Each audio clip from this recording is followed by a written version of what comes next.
Hi business owners, Hanif here from the Golden Nuggets podcast. If you haven't heard already, we recently launched the Podium and it was well received. So the Podium is a community where you not only learn from us but also other business owners in the community. On top of that, you get to be featured for one episode on the podcast itself, to share about your business and promote the campaign that you are running.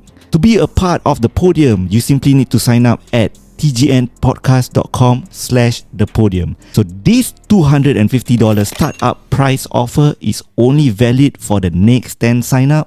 So see you on the Podium. Hey guys, welcome back to the Golden Nuggets podcast. My name is Nazreen. I have Hanafi Hi everyone. as the host of today's episode. What? Because it's a new setting. We are terribly adjusting because our main host Ame have a sore throat, so we wish him well. And today specifically, we have a special guest, a guest that we've been longing to want to be interviewing him. Yeah, it's been a while. He's of course like me, a father, and he's also a founder from Edenity, a company that does mergers and acquisition. Let's welcome Eldred. Welcome, bro. Hey, Hi Eldred. Hi bro. happy to be here, man. And so sad, man. The main guy down with sore throat. Yeah. I'm not sure why he does. Not sure. Actually. Never mind, I take over his role. So yeah, maybe a short introduction to myself. Yes, please do. Go ahead. I'm proud to say that I named my company after my son. So Okay. I'm the founder of Edenity. So my son is Eden. And what we really do is merger and acquisition for Singapore SMEs that are often overlooked by investment bankers. So we can dive deep into it later on. Yeah. Great. So my first question to you Yeah. is, how are you? How's everything? Yeah. Oh, so I just actually had a really, really good time this morning as well. So last night was rough. I'm telling you, very rough. This boy gonna reach two years old. Terrible Terrible two two. is real, bro. Double T. Yeah. Double T, right? And Yeah. like, oh my gosh. So he woke up a lot of time. Papa up. Oh. And then like baby like that, carry up, walk around. So last night was rough.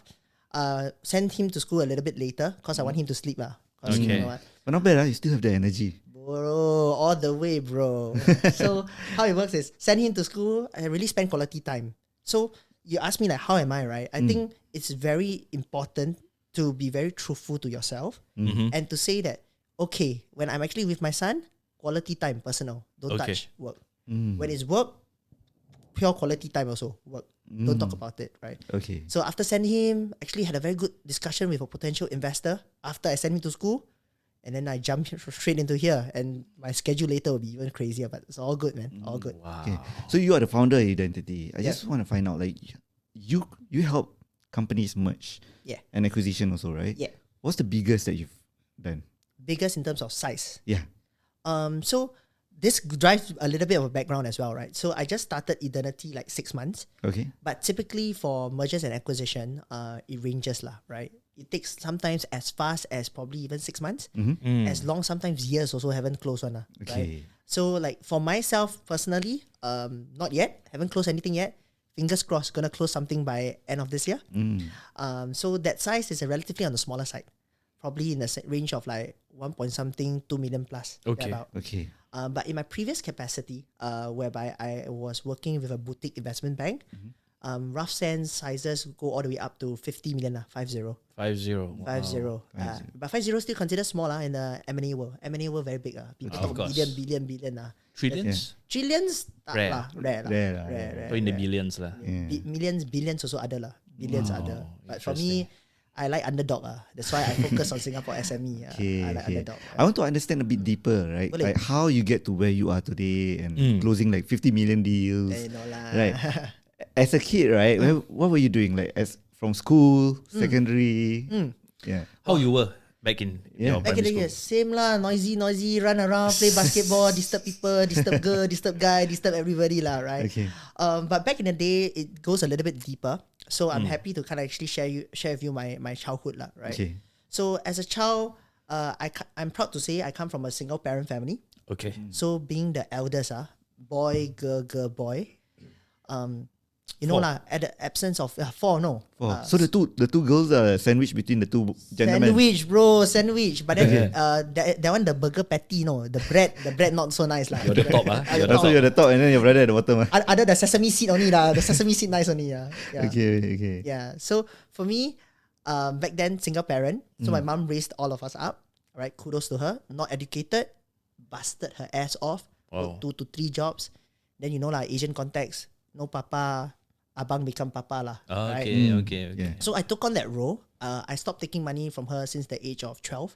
Oh, I've been hustling my whole life also lah. Doing part-time job. 12. What do you work back then? Yeah, I wanted to ask the same Hey, question. this one later Sell marble, MOM come find me, bro.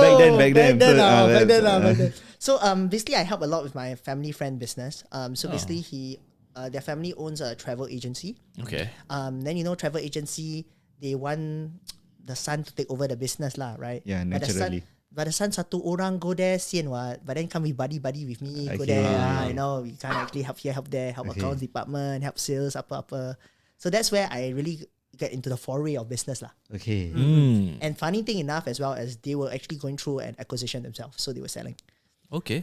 So even like at a very young age, I was actually going through a lot of thought process myself, and I was actually mini advising my very good friends' family lah, right? Like what is my view, right? And then it's like, hey Eldred, how come at this kind of age you're already thinking about all of this, Yeah. right? But for me, it's like I like to kind of actually understand business models.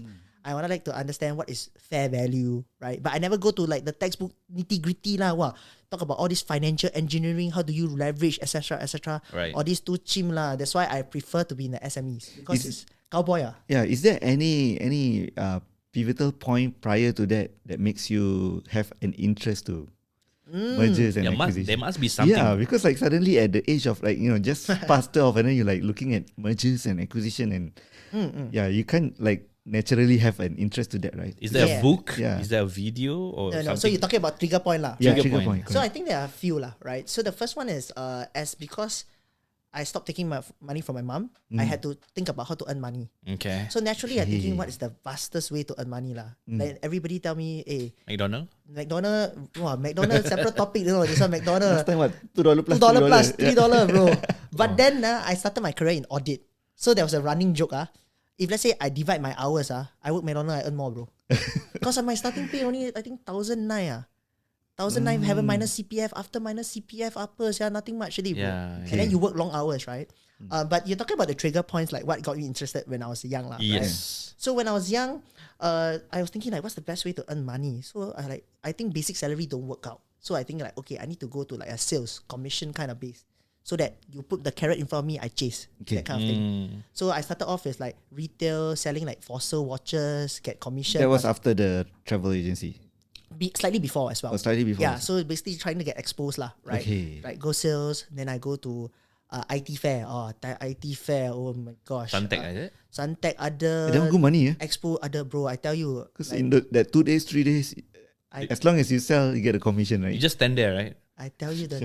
And then apa, Syah? Wah, you stock lah, bro. Under must stock lah, Syah. I mean, like give flyers, right? All those No. things. So basically, no offense, but I think give flyer very low level lah. Oh, right? okay, Because okay. I like to close deals, I like to clinch, Speak right? to them. Yeah, so okay. so basically I got myself into software sales. So Okay. basically selling back then Windows 7. Oh, okay. Then sell the Microsoft Office, Excel, PowerPoint, that kind. Vista. Vista. Oh my gosh, you are bringing the memories.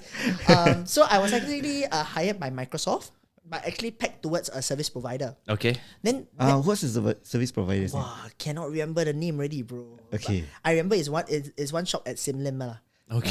Yeah. Close down already. Close down. No, still around. Still around, I okay. think still around. Nice. So how it works, right, is because Microsoft will then say, hey, I pay you what? So I pay you basic and then I pay you commission. Then I think, oh, okay. In my mind, I thinking, oh, quite a good deal.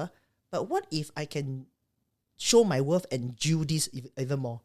So I don't know why, I young kid, but I bossy, bro. I go to the boss of the person I was put to, right? I tell the person, hey, this is my basic, this is my com. But what if I can hit you more sales than last year?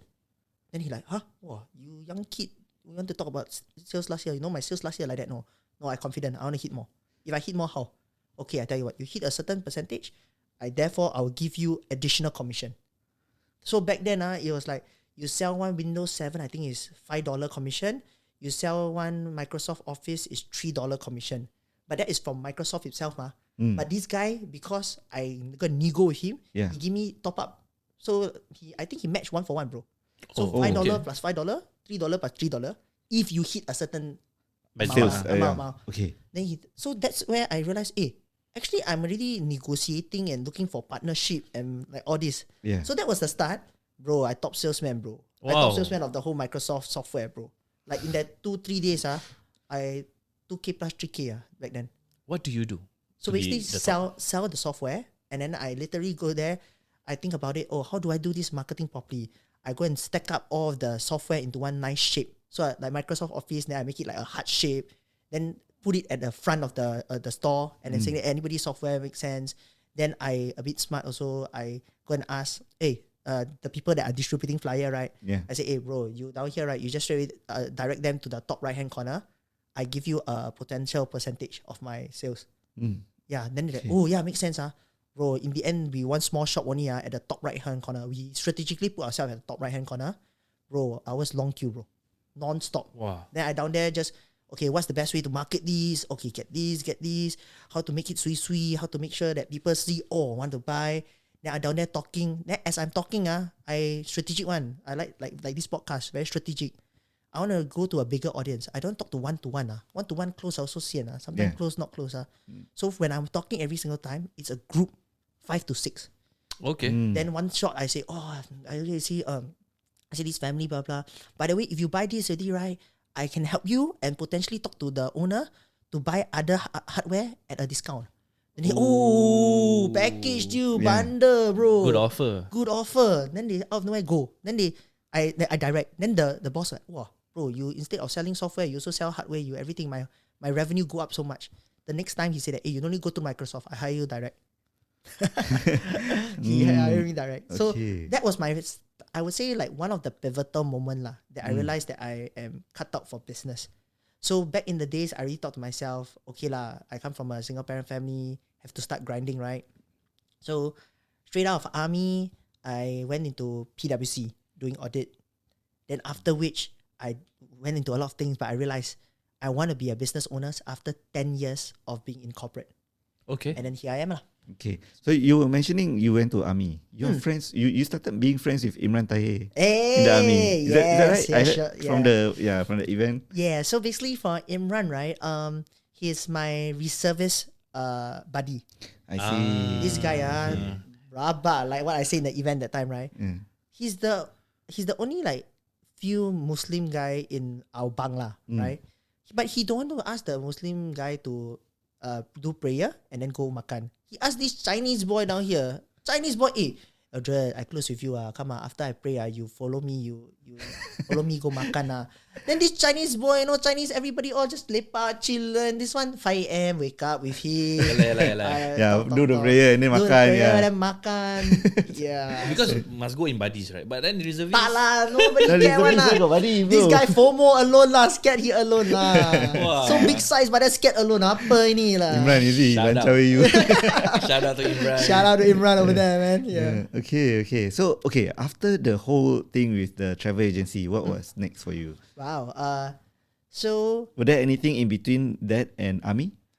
a lot. So I've been hustling my whole entire life, right? Sales. So sales.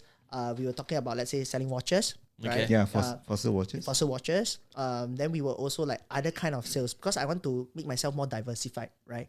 I got a bit of software, right? I got a bit of like product. Then what other things that I could potentially do? Okay. So I realized I had a very good knack of like connecting the dots. Like, actually I talked to this person. I think this person will vibe with this person. Or this person actually, this product or this service are actually lacking this kind of add-on. Okay. So I did a lot of that kind of like ad hoc matching already from back then. But back then actually, call me stupid or not, I was hustling for money also, but I also was hustling for potentially equity value. And what do I mean by that is I start matching people around and then people start doing business and start remembering me as well. So that's where I think for me, I also play the very long game, right? So you definitely will have to, a bit of a financial advice, but I'm not a financial advisor, right? So you have to tahan your short-term cash flow, Okay. But you cannot neglect the long-term value of relationships. Yep. So I think that's where my ethos really come about, and my personal motto and my professional motto, it's connecting people through valued relationships. And that's where I am happy to say as well, I'm also launching my own podcast. And ideally, I want Nice. to actually connect more people, right? And how do you Yeah. actually connect, right? Same thing, regardless of race, language, or religion, right? The fact that we are talking right now, me wearing this here over here, right? Hainan Business Chamber. So I'm also trying to find out my roots, right? It's very important to dig down deep, but also to kind of actually connect people. And I think we as humans, we always want that connection. Of course. Okay. Okay, so you went to PwC just now, you mentioned. Yeah. And after that? Okay. What do you do in PwC? Okay. Audit, right? You mentioned. Yeah, so PwC I did audit. Yeah. I did it for 4 years, and because I entered in via the diploma route, so after ORD I straight away go in already. Oh, okay. What? Bro, shiong, I tell you, shiong. Is that something you would advise people to do? Or Take a break first. take a break or venture into something else? Yeah. I guess it really depends on the personality type and what the person goes is lah, right? For Okay. me, is money is everything back then lah, cause I need to self-sustain ma. Okay. Right? So I didn't have the luxury of time to go and study, like study full time, that kind. So for me, work was straight away go in. But I'm telling you, my hours, I tell you. So basically, how it works is, let's say I wake up at 5 a.m. I prepare. I can't actually leave house, reach office at 7 a.m. Why I start 7 a.m? Because I want to do a lot of work before things get busy, or like when emails come in, meetings come in, etc. Right? So 7 a.m. I do until 9 or 10. Then we have like internal meeting. Then sometimes go to client's place. Do until 5 p.m, 6 p.m. Okay. I need to go rush. So I stop, rush to school. 6 to 7 on the way to transit school. School 7 to 10. After 7 to 10, before that, try to actually tapao subway. Get the subway, eat during class. After 10, I still have to go back to work. No. So either go back office, go back home to work, or go back to client's place. Do until 1, 2 a.m. Rinse and repeat. Every day. Most of the days. 65%, 70% of my time. What's your working hours like? Official or unofficial? That's why I say the McDonald's thing, bro. Yeah, that's how McDonald's more of it. Confirm more of it, bro. And then some more, Official. after work, you don't need to think about McDonald's anymore. Yeah lah, right? someone still got free makan, Provided, provided everything. Sorry, you were saying? What's the official working hours? Official MOM lah, 8 to 5. 8 to 5. 8 to 5, yeah. For 9 to okay. 6. Most- Yeah. But audit, it's you already know that you sign your life already lah. Yeah. But audit, you do that is really for the base knowledge, how to handle stress, how to handle projects, how to handle client, how to handle team. So it's a very- Finances also. Finances also. So it's a really very good bedrock, and another story for another day. So I spent there for 4 years, right? I actually caught fraud in my second or third year. Wow. Yeah, so Wow. so it's fun, and most of the time where I spent in the 4 years, I had one listed client. I had one client that was going IPO, but most of the time I spent with SME lah. Okay. So okay. focus on SME for 4 years. Okay. Nice. So for fraud, right? I want to ask you. Ask. So that one, what happens to the client like that? If Yeah. you are the third party, right? Somebody they engage you to do the auditing, right? And then what happens? Do you report to? How does it work? Yeah, so oftentimes we try to settle internally if possible. But the uniqueness of this, right, is because I have to play two side. What do I mean by play two side? I have to be buddy with the company so I get more proper information. Okay. I cannot say that, hey, I caught fraud, you stupid. No. Then like that, they don't give me information. I cannot do my problem. job. Yeah. Problem. Yeah. But the other side also is I cannot be too buddy with them. Then in the end, I never going to report up proper stuff, right? So it's always a fine balance. And for that one, interestingly, high level sense, it's really more towards a sales director. Okay. That started doing a little bit of a fictitious sale. But I realized that the sales doesn't tally to the supporting documents, and it's a recurring problem. Okay. And then I can't actually realize the gap. Then I see dig. How come never tally? Then I realized more than 1. Then I realized more than 2. Then more than 3. A lot, I know ah. something problem really. Wow. I see. Yeah. So back then I did this. Back then I'm not the senior lah, so I'm not the lead. So I reported back to my senior. Truthfully, the senior was like telling me, Eldred, no need lah, just keep down lah, just close lah. Then like, I say I cannot lah, not my morals lah, right? Integrity. Yeah, integrity. Tell me what's the proper procedure. Okay. So that person was also relatively new. Yeah. Then after I say, you also don't know the procedure, right? Then after I say, okay lah, then I ask then my boss pick I go ask manager, ask director. Then funny thing is the manager and director also, hey, Eldred, maybe you think of like properly document it down. Not saying don't catch, properly document it down and just close. Then I say, then so I start buddy with the other side. So I buddy with the finance manager, buddy. Then after that I realized Without telling them first. without telling them. Okay. How to tell? You tell already, and then They ask you to hush. hush. then how? Yeah, correct. So right. I buddy take more information. Then I come up with my own thesis. Then after that I not scared one. So I go up straight away to the biggest partner lah. So you jump hierarchy. But after I go through the normal after, army after lah. he went through the hierarchy Yeah. already, Then what? they say, Senior, yeah, director, correct. and so on already, right? Yeah, so When you jump, then what happened? then I jump. Then I say that I give you two options. Either I'm off the case or I'm on the case. If I'm on the case, I want to do it proper. And if I want to do it proper, this is the findings that I have. You tell me whether you guys want to take over or you don't want to take over. So back then, I was probably like 1.5, 2 years in experience only lah. So they say, hey, Eldred, this is above your pay grade lah. We will take over from now. And then ideally, if you still want to be involved, we think you are a very good fit because despite your young age, you were able to get so much information. So I partnered them with that. After long story short, it was in Singapore they are not listed, but the main holding company was listed in Japan. So we reported up lah. Basically reported up to Japan. The Japan said, never mind, no need to report to police. We settle it in-house. Wow. Yeah. So Wait, yeah. Isn't that bribery?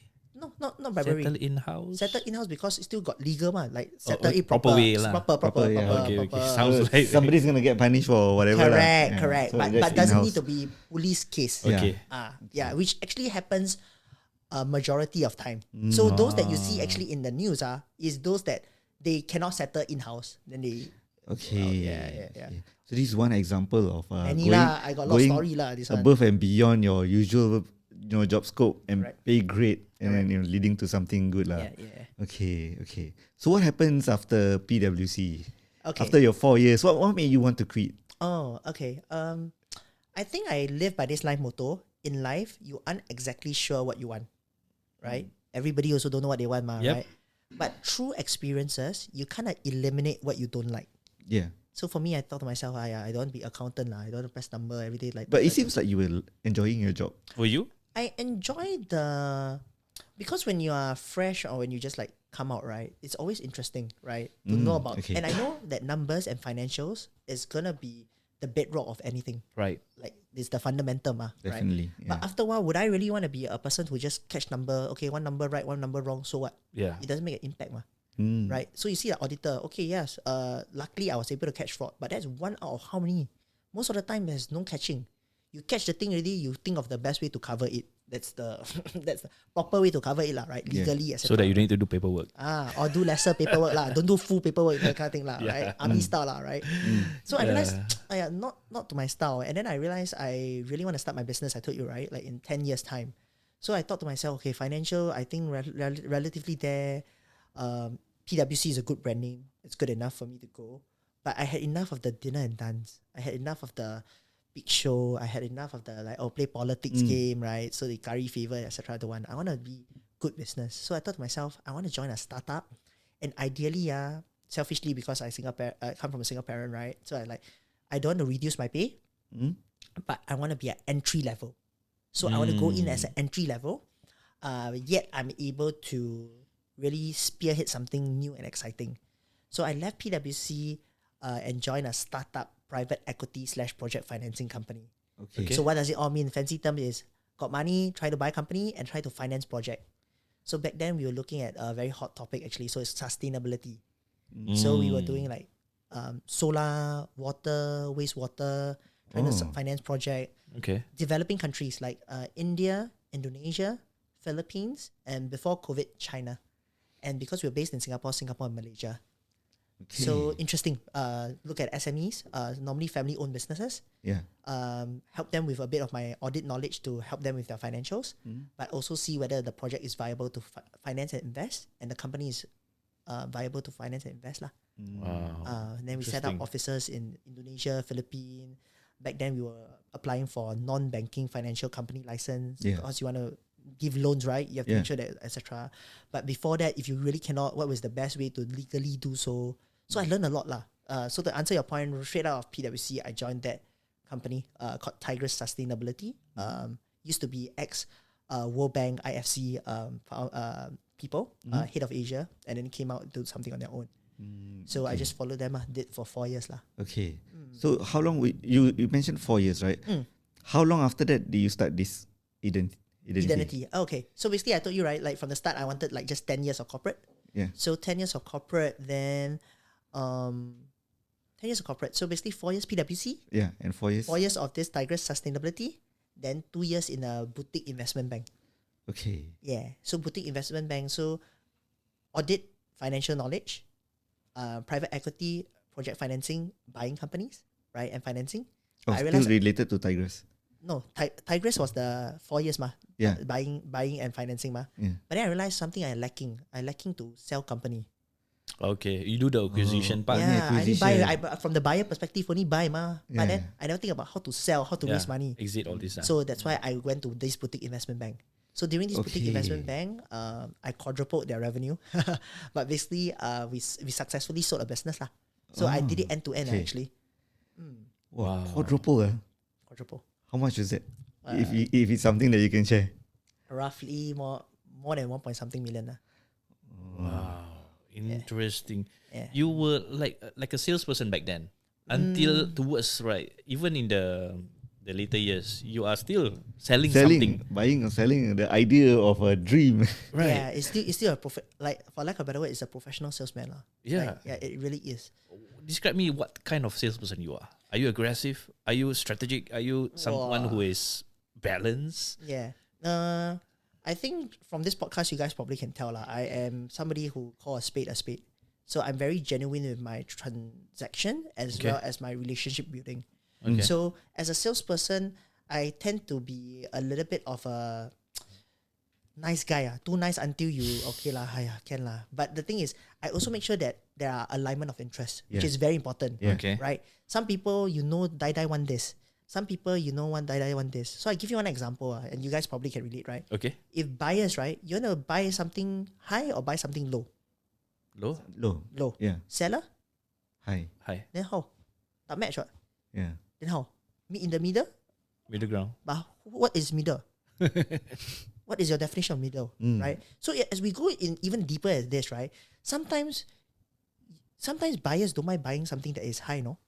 But just that they want to make sure that there's something that is very fitting to what they do, right? So I see you have a basketball over here, right, as well, right? So I'm a huge basketball fan, right? Okay. So like if you, let's say you are drafting to make a team, right? Soccer or any sports also lah, right?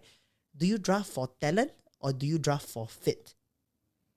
Sometimes this guy, the most talented, can jump the highest, can run the fastest, take him only lah. Yeah, but what if he doesn't fit? Doesn't fit the right? team. Fit the culture, fit where the team direction is going, etc. Manager, etc. Right? So these are the things that I realized that what kind of salesperson I am. I think I'm a very good salesperson to understand both sides first. And then once the understanding happens, then I'm able to make a proper evaluation and propose something that will be a win-win situation lah. Right. And therefore buyers will tend to buy a little bit on a higher side, right? And seller tends to be selling at a little bit of a lower side. But lower in terms of what? Lower in terms of money or in terms of what exactly they want? Because not everything is about money. Yeah. I got been through one deal. The person tell me, hey, I don't care. So long after I sell the company, right, I want that corner office to still be mine. I say, you're selling the whole building, you're selling the whole company. Why you want your corner office? He said, oh, actually, Eldred, I tell you the truth. And this is where I'm telling to the camera. Eldred, I tell you the truth. I made my baby there. Very sentimental place. Then I say, then very sentimental, then don't sell the business lah. Don't sell the building lah. In the office. In the office, bro. Then I'm like, bro, then don't sell lah, right? Then they, no, bro, I still need to sell. Then I say with this very hard because investor want the whole thing. How Yes, can yes. you carve out like that? Correct. What if I buy the place and then I need to operate in the whole building, right? Maybe Chinese one, this one the feng shui good that corner I want then how? Yeah. And then So these are the things whereby it's very unique lah. Like some people really don't care about so much money, and that person potentially left out close to a few $1 million just because they want that unit. No, and then he just find a buyer that really will give him exactly what he want. So he was willing to take lower, even though normally seller want to sell high, right? Yeah. He was willing to take lower because he knows that that's exactly what he wants. Yeah. Right. So that's why I am very good at aligning interest lah. So you asked me to answer your point lah, long-winded answer lah. But I think I am a salesman that really understands both sides to actually come up with a very concrete proposed structure that will make sense for both. Amazing. So that's how I can actually say myself lah.